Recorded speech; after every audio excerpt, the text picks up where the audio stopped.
around the county today collecting drone B-roll for the real estate shoot that was in one of my recent vlogs. So Mavic 2 Pro, some Pedialyte because I'm still sick.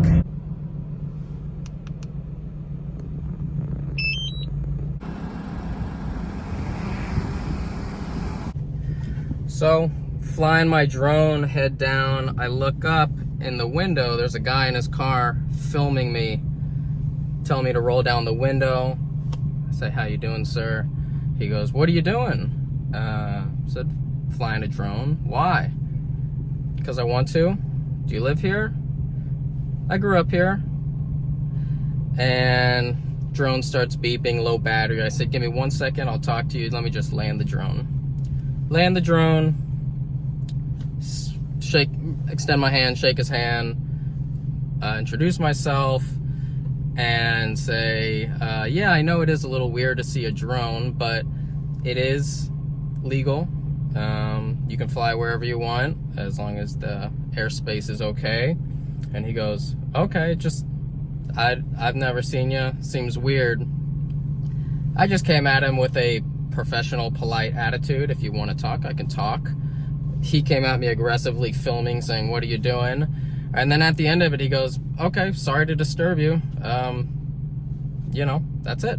So that happens a lot, flying drones. And I find if you don't match their energy and you just treat them with respect, as if you were walking and someone was walking their dog and you said hi, if you have that energy, it's difficult for the person to stay aggressive because you're trying to have a normal conversation and they're being irrational, and the conversation is completely lopsided. They have so much energy and you're talking calmly. So that happens a lot with flying drones, especially flying drones over neighborhoods. But if you know the rules, if you've been licensed, Part 107, then you know all the answers. And if they say, "I'm going to call the cops," you said, "That's fine. They'll agree with me. You know, bring them out. It's a waste of time. I can tell you what the laws are."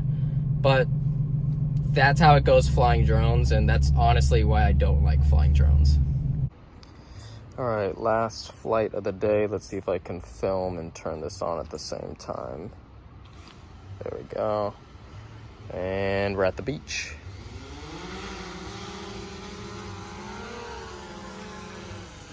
So I'm hoping to hopefully grab some surfers.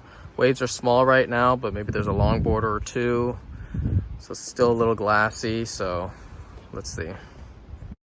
Well, there are absolutely no surfers out here. It's about ankle high and not worth it. So we'll just grab some B-roll of the coastline. It wraps around. This is where I grew up. I'm very familiar with the area. The Space Coast, so this is where all the rockets launch from, and there's a little strip of land in between the Atlantic Ocean and the Banana River, and it's called Cocoa Beach. There's one road that goes through it, A1A, and it's completely dependent on tourism here. So basically, if your business thrives off of tourism, it might survive. Other than that, you need to go to a different town, and that's kind of what I did. I used up the resources I felt like I had here and decided to go to Orlando. So here's another listing from Production Hub. As you guys know, I try to get a lot of work from it. I pay for the service so they can list my role on there. And this is one of the ones that came in, 2-day conference, really healthy rate.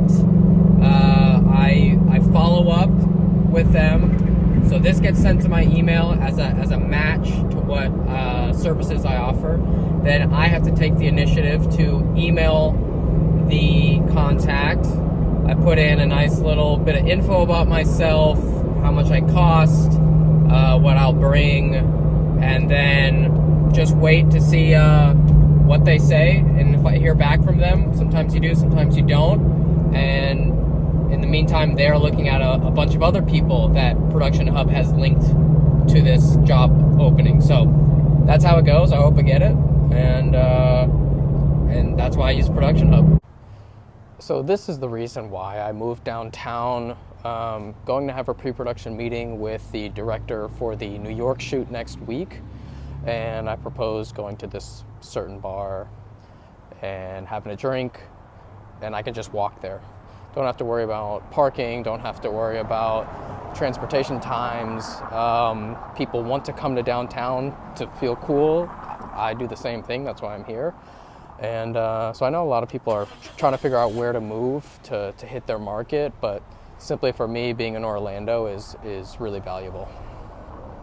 So you'll recognize James from Vlog 14. He hired me to go to Pittsburgh, where we covered a prestigious golf course. And his company has tasked him to go back up north to film a kind of a bowling commercial in New York, Long Island. So we're just going through a quick pre-production meeting over drinks and catching up, talking about gear. Any chance you can get to meet up with people is usually going to be valuable, whether it's just a friend or a coworker. I feel like it always comes away with being a positive experience, especially in this case when we're going to be working together soon. One of the companies that I contract for is looking to hire and not third-party contract to people like me. And that job is listed at a salary between 50 and 70K. And he said, basically, you've already done work in this position. If you want it, we could probably plug you in there pretty easily. So, I don't know. I love being able to own my own time, being a freelancer, choose which projects, choose travel, choose my whole schedule. It's the most freeing feeling in the world. This is also an interesting opportunity, and I don't want to just dismiss it. I don't want to just accept it. Definitely need some consideration. I don't know if any of you guys are in these types of positions. Let me know how you rationalize it and what you think about them.